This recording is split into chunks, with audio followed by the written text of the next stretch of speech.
हैं Oh आप? my God. Sorry Himanshu. Himanshu, अरे yeah. आप तो हिमांशु, रितेश तो यहाँ है, पर आप सच में मिनी रितेश। सेम 19 साल की उम्र में आप क्या अपने कपड़े भी, हेयर स्टाइल थोड़ा रितेश को मॉडल करके किया है? This इंस्पिरेशन is है the आपको? most Gen Z clothing I ever worn. I'm always अच्छा। a suit pant guy. क्या बात कर रहे हो? क्या बात कर रहे हो? और आपको क्या ROI ऑक्सीजन पे भी देखते थे क्या बचपन में पेरेंट्स? हाँ। क्योंकि आप बिल्कुल नॉन स्टॉप ब्रेथलेस, बिना सांस लिए बोलते हो।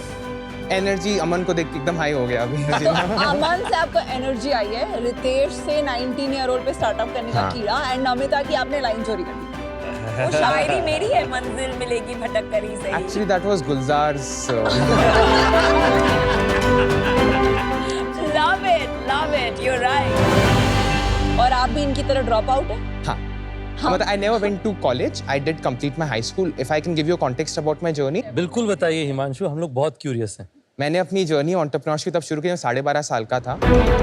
मेरी भी जर्नी टाई से ही शुरू हुई थी और टाई एक कंपटीशन होस्ट करता है the young entrepreneurs. So we launch this company called as Bookabuddy. So Bookabuddy एक ऐसा प्लेटफॉर्म था where elderly people or physically challenged people they can book a assistant who can pick them up, make them do their work and drop them back. And for this उनको hourly basis पे पैसा देना होता था। We scaled एक idea को product में convert किया, प्रोडक्ट को एक ऐप बनाया, कमर्शलाइज भी किया। इनफैक्ट वी वर टाइम में हम जीते भी थे। This is TIE Rajasthan. This was my life's first business pitch. I was 12 and a half, and these were the 5 co-founders in my first company. Amazing. But फिर वो option आता है कि या तो पैसा छोड़ दो या प्यार छोड़ दो. Like either you can focus fully towards your education or towards your startup. I feel मैंने खून टेस्ट कर लिया था entrepreneurship का, मुझे लग गया कि मुझे इसी में करना है. But my other co-founders were like, you like to continue with their IIT or JEE का exam. So unfortunately मुझे वो कंपनी बंद करना पड़ा. But I went to my dad that I would like to build something of my own.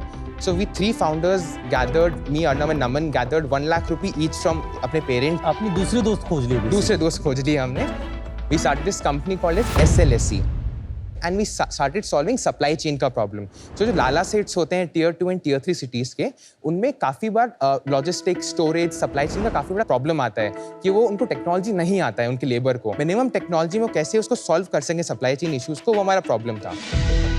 1,60,000 में हमने app बनवाया और 1-1.5 लाख रुपए के मंथली रेवेन्यू पे हमने उसको स्केल कर लिया. And then one of our clients friend को हमारी कंपनी के बारे में पता चला और फिर 1-1.5 साल में वो हमारे पास आया दैट आपका प्रोडक्ट बड़ा अच्छा है, टेक्नोलॉजी काफ़ी सॉर्टेड है, मैं आपका प्रोडक्ट खरीद सकता हूँ.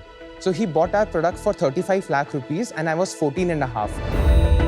फिर 12.5 लाख रुपए each founder made and then वो फीलिंग आता है अपन इस भगवान है. आई थॉट कि मेरी कंपनी भी आपके नाम पे नहीं होगी तब तो? हाँ, up till very recently my mom used to sign my checks always.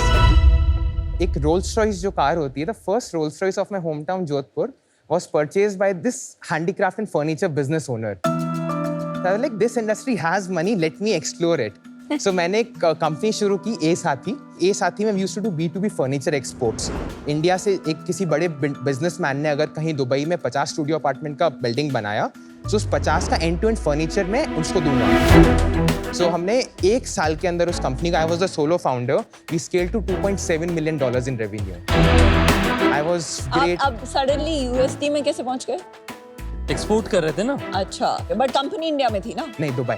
आपकी कंपनी इनकॉर्पोरेटेड इन दुबई थी? Yes ma'am.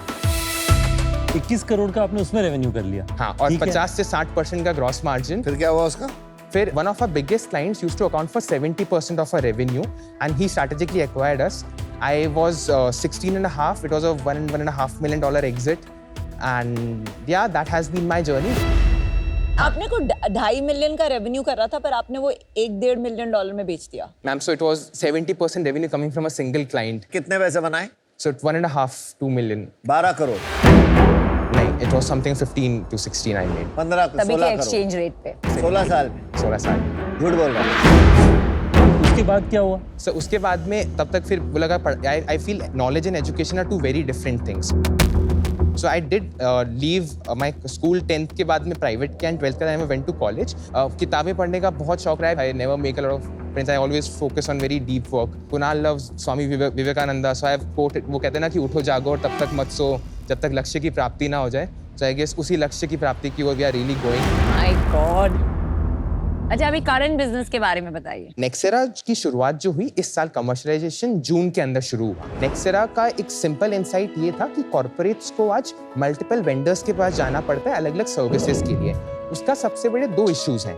एक प्राइसिंग एक्सपेंसिव पड़ती है और सेकंड इशू ये है कि अगर मल्टीपल की आपके जो सर्विस प्रोवाइडर्स होंगे, आप सेंट्रलाइज डेटा नहीं रख पाओगे अपने एम्प्लॉइज का, तो कैसे हम end to end health care solve कर पाए उन कॉर्पोरेट्स के लिए, एक सिंगल प्लेटफॉर्म क्रिएट कर पाए so the corporates can also see visible returns on the platform. That was the intent. How we initially started doing the market research was that CFOs and CHROs are not responding to us.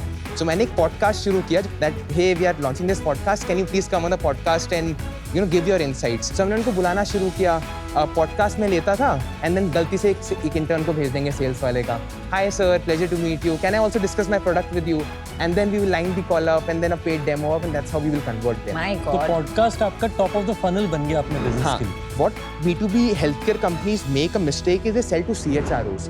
What we should do is sell to CFOs because when top to bottom आएगा, CFO CHRO को बोलेगा कि भाई तू ये company का product देख, the potential of conversion is far higher.